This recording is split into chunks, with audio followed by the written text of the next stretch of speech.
कविता क्या है कवि? कवि रावल विकास। आवाज और प्रोडक्शन शमीम खान।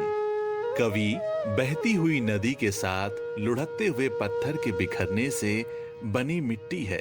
कवि पतझड़ के गुजर जाने के बाद वृक्ष में फूट पड़ी पहली कोपलें हैं। कवि घाट पर बैठी किसी ध्यान मग्न स्त्री के मुख से निकला ओम का उच्चारण है। कवि उस व्यक्ति के हृदय में है जो कभी प्रेमी था और अब क्रांतिकारी हो गया है।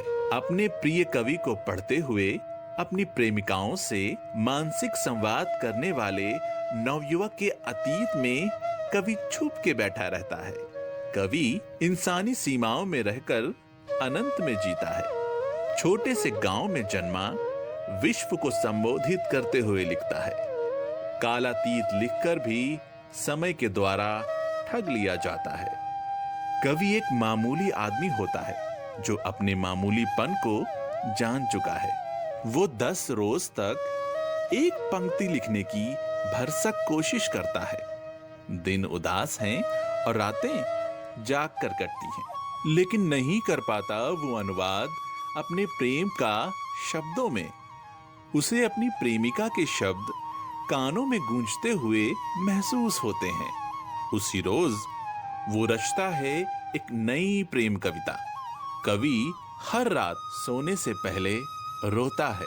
उसकी आंखों से बहता है देश का दुख। कवि हर सुबह उठता है, हंसता है। उसकी हंसी में दिखता है मासूम बच्चा। कवि आकाश में देखता है और मौन रहता है। बुद्ध केवल एक व्यक्ति नहीं है, धरती का घूर्णन उसे महसूस होता है।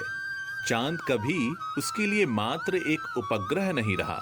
उसने आकाश के सितारों को अपनी प्रेमिकाओं के नाम दिए। सूरज की रोशनी के साथ उसने हमेशा न्याय किया। सच कहता हूँ, मुझे कविता के बारे में कुछ नहीं पता। हाँ, कवि को थोड़ा बहुत जानता हूँ। वो इस समय भी कोई कविता लिखने की भरसक कोशिश कर रहा होगा।